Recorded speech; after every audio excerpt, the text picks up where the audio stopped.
The Honest Money podcast is brought to you by Prescient Investment Management. We consider everything to give you the advantage. It's the future of investing. Prescient Investment Management is an authorized FSP. Honest Money, myself and my wife recently paid off our bond. I'm 42 and my wife is 40. We would like to reinstate our tax-free savings accounts, which we hold with Easy Equities. I would like to contribute the full 3,000 Rand a month allowance into the MSCI Equi ETF, which was launched by Satrix. I feel that it's a great complement to my existing Provident Fund, which is Regulation 28 compliant, which I have with my employer. And I just feel that the MSCI Equi Satrix ETF ticks a lot of boxes in terms of emerging and developed markets, and it's also a total return ETF. I would also like to reinstate my daughter and my son's education investments using the same ETF. I've always been a fan of trying to keep things simple with holding no more than 2 funds or ETFs within a tax-free savings account. So these the MSCI Equi would complement or be on top of my contributions to my Provident Fund with my employer. The strategy would be to hold this ETF for many, many years, as the purpose would be for our long-term retirement when we retire at 65. Please, your advice or opinion on and around investing in the MSCI Equi ETF. Thank you so much for your question. Firstly, we have to say that it's a milestone in anyone's life when you can pay off your bond. So congratulations. I know how that feels and how rewarding it is. If you were here, I'd do a round of applause. So congratulations. It really is a big thing to be able to have the facility available to use as your emergency fund, which is my first comment now, is I hope that you've kept the facility open on your mortgage, even though it's now paid up, because that's a brilliant place to use as an emergency fund. You're not earning any interest. You don't owe anybody any money, but if you need money in a hurry, then you access it there, and most likely at probably the best interest rate that you can get. So I just want to stay on that for a second and say, firstly, congratulations. Secondly, keep the bond open while you don't use it, and let's hope you never need to call on that emergency fund. Then let's go on to your question around reinstating your tax-free savings. I think it's an absolutely brilliant idea. I think it's a tricky one for me to answer the question. If someone says, do I pay off my bond and not put money into my tax-free, or do I do both? So I think, and obviously I mean paying off your bond faster, not just paying off your bond. You have to do that. But I think that what you've done is great. To get bond free and not to have your debt compounding against you, it makes a lot of sense.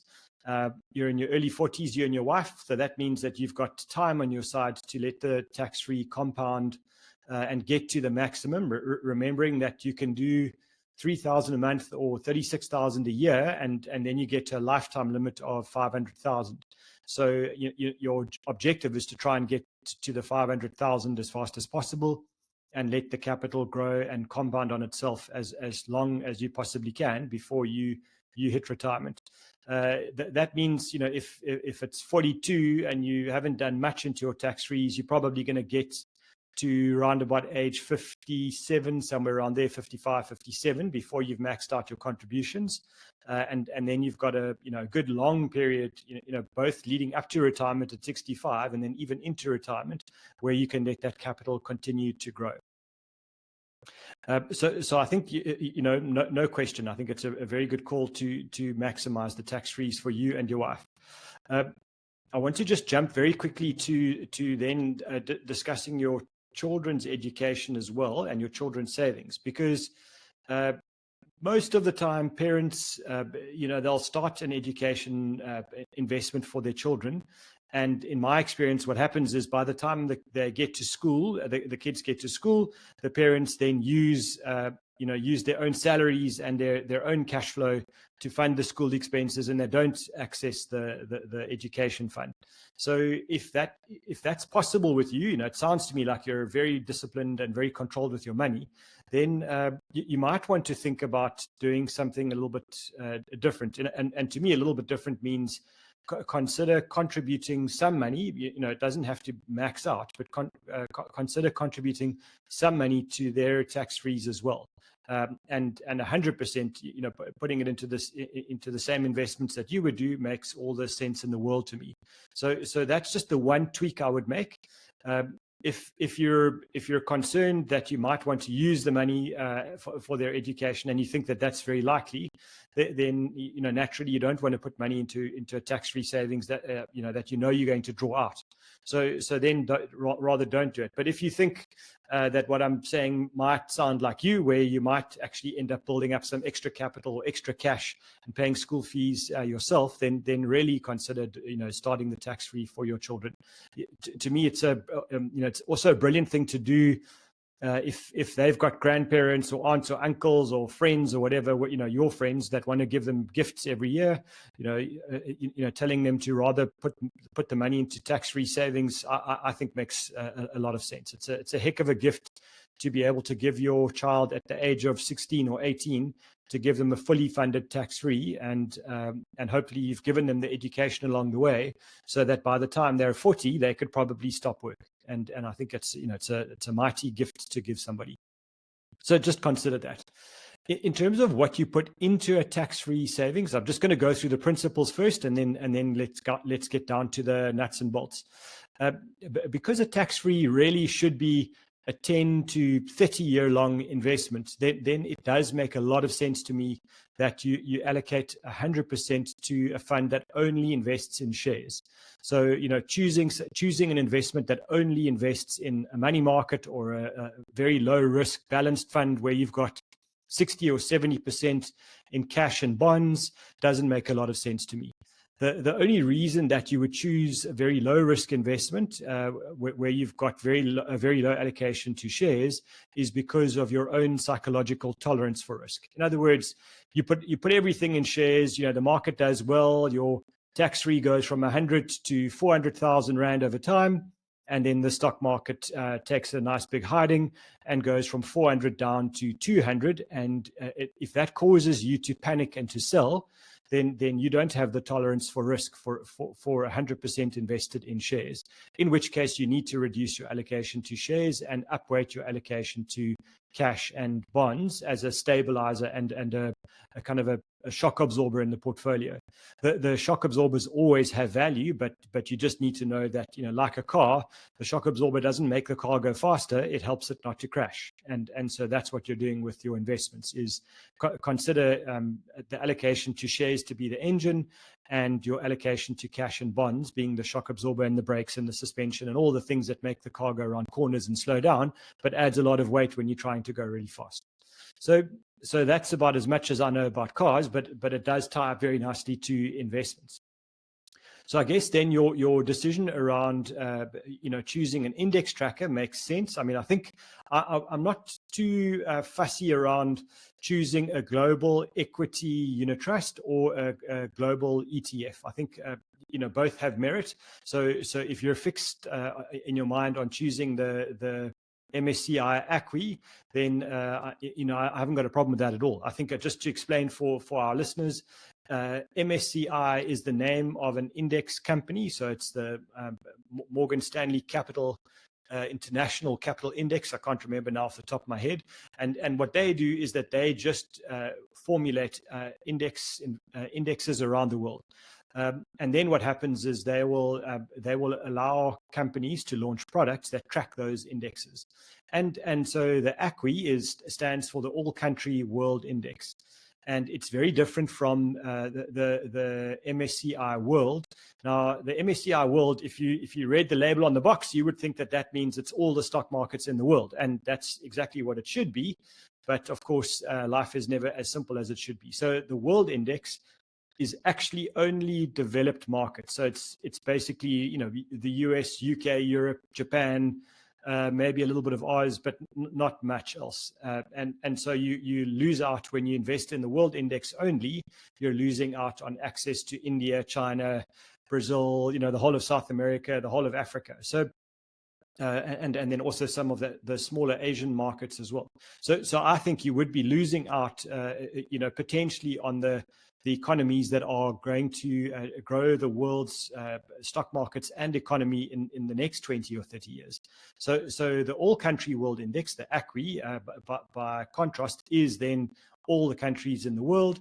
And what happens is your investments are allocated according to the weighting of those stock markets as a percentage of the world. So in other words, the US is still the biggest stock market in the world, so it will be the biggest proportion. South Africa will be in there, and we'll be on the opposite end of America. So we'll be at point something percent. I don't even think we crack 1% of the ACWI index. But the point is, when you're investing for a very long period of time, you haven't got a clue. None of us have got a clue what's going to happen to the US as a percentage of the world stock market over 20 years.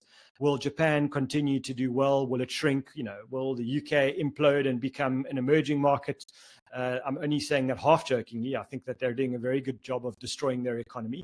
But maybe, somewhere like Germany becomes the next powerhouse, or maybe it's India, or maybe it's China. The reality is we don't have a clue. And so buying a global index that gives you exposure to all of those countries, makes a lot of sense. You're always going to have countries that are doing well. You're always going to have countries that are not doing so well. And then just a last point around that is, remember that a lot of the time when you look at companies that are listed in America, you might think that you're actually buying companies exposed only to the American economy. And that's not really true. If you're buying Microsoft, then you're buying a company that happens to be listed in America, but it sells products right around the world. The same with Apple, Meta, all of those.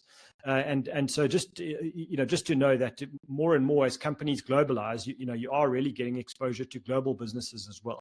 So I am worried about, not being diversified enough, but equally, I'm not too stressed when people say, they think, America's going to decline now. That might be, I don't have a clue. But what I know is, when you're buying companies that are very large listed in America, what they have got is usually a global business. And when you're buying into them, what you're buying is access to very high quality management teams that will adapt their companies to the relative economics of each country in which they operate. So if America is not doing well, the likelihood is that they'll sell more products to South America, to Africa, and away from the US into the rest of the world. So I'm not too fixated on a 20 or 30-year view about that. I just think it's proper global diversification. And equally, just back to why I'm not too fixated on the index versus a general equity unit trust is, if we look at the state of the world now, there are some very good companies, that are trading at very high prices in the US. Back to Nvidia, back to Microsoft, Apple, Meta, and those businesses. I think they are fantastic companies. I just think their share prices are phenomenally expensive. And when you buy the index, you are going to have exposure to those companies at that very high price. There isn't a mechanism for an index to say, I think Microsoft's great, but maybe it shouldn't be 7% of the index. We should reduce it to 3% just because it's expensive.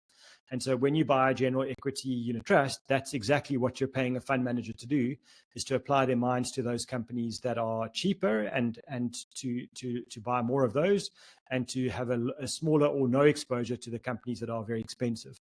So for me, very often I would blend the two. I would have half my money in an index, because I like indices. I think that they have a very good history of delivering very good returns for us.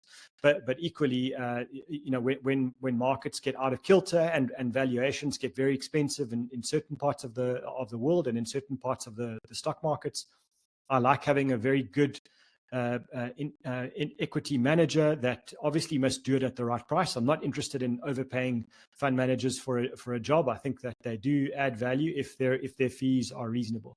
So that would be my only tweak to your strategy. But if you said to me you're happy with just the ACWI index and that's what you want to do, by all means, I think it's absolutely a great idea. The trick then is just to make sure that the costs, and you would usually see it under something called the TIC, the total investment charge. Just make sure that that total investment charge is as low as possible. So don't just choose the first one that you see. Make sure that you choose the one that's got the best price, the lowest fees to you. Thank you so much for your question. I'm so chuffed with you for paying off your bond, and well done and good luck for the years ahead. And please stay in touch and let us know how it goes. And for the rest of you, please send through your voice notes. We love getting them. It helps me so much to be able to answer your questions and to know what you're interested in. If you're a bit shy around a voice note, then by all means send a WhatsApp. Thank you so much. The Honest Money podcast is brought to you by Prescient Investment Management. We consider everything to give you the advantage. It's the future of investing. Prescient Investment Management is an authorized FSP.